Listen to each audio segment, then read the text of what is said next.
जब मैं नेटवर्किंग करने आया तो ये सब चीजें मेरे साथ घटेंगी मुझे बिल्कुल नहीं पता था। मेरा सिर्फ एक मकसद था, वो ये था कि मुझे पैसे कमाने थे और मेरे पास कोई स्पेशल स्किल नहीं था और आर्थिक हालात उतने अच्छे नहीं थे कि मैं कोई अपने पैसे लगा के कोई काम कर लूँ, कोई दुकान खोल लूँ, कोई फैक्ट्री खोल लूँ, ये नहीं था, है ना। तो जब पहली बार मैं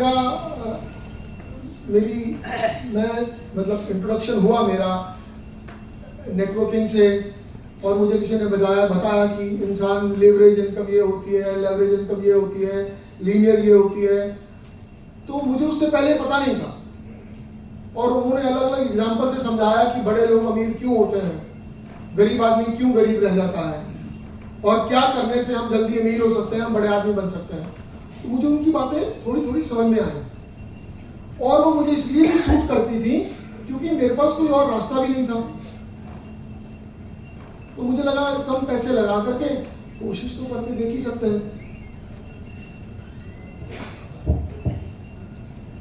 ये आवाज नहीं से आ रही? ये सर एसी चल। अच्छा, गर्मी है। तो क्या हुआ कि और जब मैं आज अपने आप को देखता हूँ ना, अभी मेरी मुलाकात पुनीत पढ़ने जो है उनसे हुई कल परसों, तो 2-4 दिन पहले उन्होंने बड़ी अच्छी बात बोली जो मुझे एकदम मुझे लगा कितनी कमाल की बात बोली है। मतलब बातें ऑलमोस्ट वही होती हैं, हर इंसान अपने अपने एक्सपीरियंस से अपने अपने शब्दों में बोलता है ना। तो वो कह रहे हैं मैं अपनी बेटी से बात कर रहा था, मैं उसको कुछ समझा रहा था और उसके दिमाग में एकदम वो बात आ गई, वो समझ गए बच्चे अब मेरे। तो उसने मुझे बोला पुनीत ने कि भैया इस तरह से शब्दों को कहा जाए, अपनी बात को कैसे कहा जाए कि दूसरे के मन तक पहुंच जाए, दिमाग तक पहुंच जाए, इसको सीखने में मुझे 20 साल लग गए।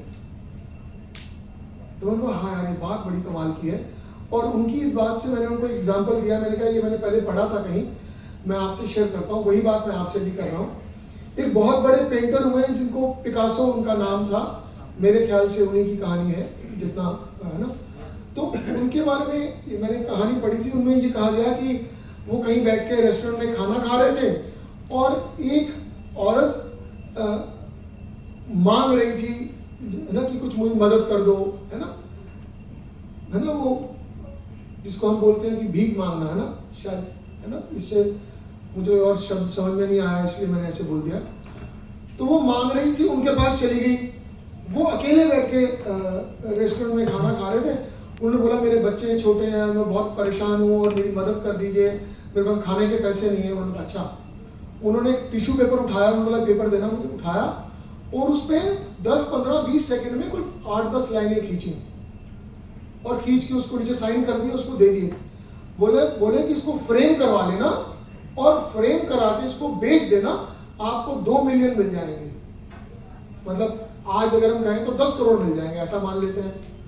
तो उस औरत को लगा कि यार मैं इनसे मदद मांग रही थी, मेरे बच्चे छोटे हैं, मेरे पास कुछ है नहीं, और इन्होंने एक पेन उठाया और एक ऐसे टिश्यू पेपर उठाया, उस पर 8-10 लाइनें खींची और नीचे साइन करा और ये कहा है कि इसको अब फ्रेम करवाना है, ऐसे वेस्ट मत करना, फ्रेम करवाओ और उसको बेचो तो 2 मिलियन मिल जाएंगे। पर उसको पता नहीं क्यों उस बात पे बिलीव हुआ, उसने उसको फ्रेम करवा दिया और फ्रेम करवा के वो जहां पेंटिंग बेचते थे उस दुकान पे गई और उसने कहा कि ये मैं बेचना चाहती हूँ, उसके कितने पैसे मिल जाएंगे। उस पेंट जो वहाँ स्टोर पे थे उसके मालिक, उन्होंने उसको अच्छी तरह चेक करा, उन्होंने कहा यार साइन तो पिकासो का ही है और ये पेंटिंग भी उसी की है। उसने कहा मैं आपको इस पेंटिंग के 2 मिलियन दे सकता हूँ। वो औरत हैरान हो गई कि मतलब एक आदमी ने मेरे सामने 10-20 सेकंड में 5-7-10 उल्टी सीधी लाइनें खींची और 2 मिलियन मिल रहा है मुझे। उसने उसको बेच दिया और 2 मिलियन ले लिए। अब जब 2 मिलियन उसने ले लिए तो उसने कहा वो मुझे इंसान से मिल रहा है जिसने मुझे जो कहा था वही घटा है। तो उसने पता किया तो उन्होंने कहा वो तो बहुत बड़े आदमी थे, कभी यहाँ आते कभी आते हैं, वो तो मिलेंगे नहीं।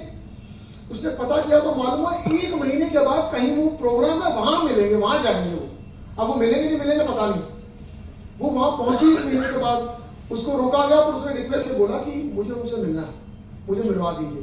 तो उन्होंने देखा कहाँ भेज दो, वो आई, उन्होंने कहा आपने मुझे पहचाना, मुझे 1 महीना पहले आपने कागज पे, कहते हैं हाँ मैंने पहचान लिया। तो कहते हैं वो मैंने फ्रेम करवा के बेची थी तो 2 मिलियन मिल गए। तो कहते हैं हाँ वो तो मैंने कहा ही था आपको कि इसको फ्रेम करा के बेचोगे 2 मिलियन मिल जाएंगे। मिल गए ना, उसने कहा मिल गए। तो कहते जाओ करो, आपका काम हो गया, बच्चे आपके पल जाएंगे, घर ले लोगे, जाओ। उसने कहा मुझे आपसे मदद चाहिए। उसने कहा बताइए आप क्या मदद चाहिए। उसने कहा कि मुझे ना आपने 10-20 सेकंड में लाइनें खींची और 2 मिलियन आ गए, मुझे ये लाइनें कैसे खींचते हैं पेंटिंग सीखनी है आपसे, मुझे सिखा दीजिए। अच्छा आपको पेंटिंग सीखनी है ताकि आप भी लाइनें खींचो 20-30 सेकंड में आपको 2 मिलियन मिल जाएंगे। उसने कहा मुझे सीखनी है, क्या आप सिखा दोगे? उसने कहा मैं सिखा दूंगा। तो उसने कहा ठीक है आप आ जाना। फिर कहते रुको एक बात सुनो, कहते आपको ये पेंट ऐसे कैसे लाइनें खींचते हैं, इसको सीखने के लिए 30 साल लगेंगे, रात दिन मेहनत करोगे, 30 साल तक करोगे तो आपकी वैल्यू इतनी बन जाएगी कि आप 10-20 लाइनें खींचोगे तो 2 मिलियन मिल जाएंगे। तो जो मैंने 10-20 सेकंड में ये जो लाइनें खींची है ना, इसको कैसे खींचना है इसकी प्रैक्टिस मैंने 30 साल करी है, तो मैं यहां पहुंचा हूं। तो ये बात मैं आपको क्यों बोल रहा हूं कि ना चैलेंजेस लाइफ में हमेशा ही होंगे और बड़ी कामयाबी बड़े प्रयास के बाद आती है। मैं ये नहीं कहता हूं कि अपवाद नहीं होते, अपवाद होते हैं। आज हमारे देश के जो प्राइम मिनिस्टर जिस कुर्सी पे बैठे हैं वो आदमी अपने मुंह से बोलता है कि मेरी माँ ने बर्तन बांधे हैं। वो संस्था के साथ जुड़े हैं, वो कह रहे हैं कि जब मेरे को पहली बार ये आया कि आपको सीएम बनना है, उस वक्त मैं दरी बिछा रहा था और कुर्सियां लगा रहा था। तो मेरा जो खुद का बिलीफ सिस्टम है वो ये कहता है कि कुदरत किसी का भी उधार नहीं रखती। अगर आप ईमानदारी, मेहनत, लगातार ईमानदारी, लगातार मेहनत, लगातार प्रयास करोगे तो ये मेरे जीवन का ये मानना है, हो ही नहीं सकता कि आपको कामयाबी ना मिले।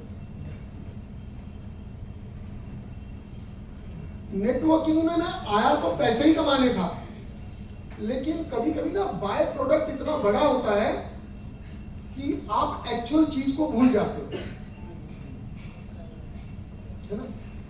कभी कभी आप ने मान लीजिए गन्ने का रस पिया, है ना, और गन्ने का रस पिया आपको स्वाद के लिए, है ना, या इजीली अवेलेबल था, लेकिन गन्ने के रस के जो गुण हैं, अगर किसी को उस तरह की कोई बीमारी या परेशानी है, हो सकता है उसने उस चीज के लिए ना पिया हो या वो परेशानी आने वाली हो, और उसने उस गन्ने के रस को पिया और उसने पिया तो प्यास बुझाने के लिए या टेस्ट के लिए, लेकिन उसका बाय प्रोडक्ट ये था कि आपको जो होने वाली बीमारियां थी वो नहीं है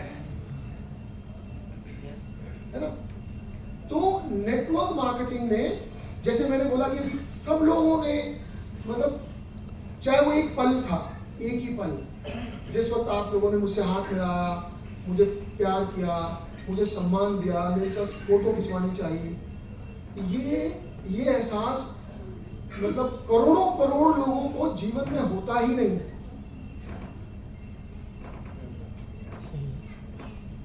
मतलब शायद अगर हम ये मान लें कि हमारे देश की जनसंख्या 140 करोड़ है, तो मैं बहुत श्योर हूं, मतलब हो सकता है मैं मेरा तो बिल्कुल अचानक मेरे मन में आया, शायद 139 करोड़ लोग कभी स्टेज में नहीं चढ़े होंगे या नहीं चढ़ेंगे पूरे जीवन में, उनको ये सम्मान नहीं मिलेगा या वो एहसास नहीं कर पाएंगे कि सम्मान।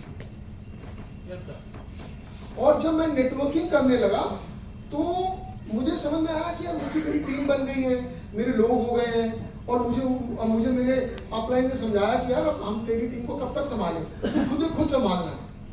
तो मैंने बोला मुझे तो बात करनी नहीं आती है, मुझे बोलना नहीं आता है, आप भैया बहुत अच्छा बोलते हो, आप ऐसा करते हो, आप ऐसा करते हो। उन्होंने मुझे रास्ता सिखाया, मुझे समझाया कि नहीं यार तू कोशिश करेगा तो हो जाएगा, कुछ गलतियां करेगा पर फिर भी हो जाएगा। मैंने कुछ किताबें पढ़नी शुरू करी, कोई मोटिवेशनल किताबें पढ़ी, लोगों अब मैंने पढ़ी तो इसलिए थी कि मुझे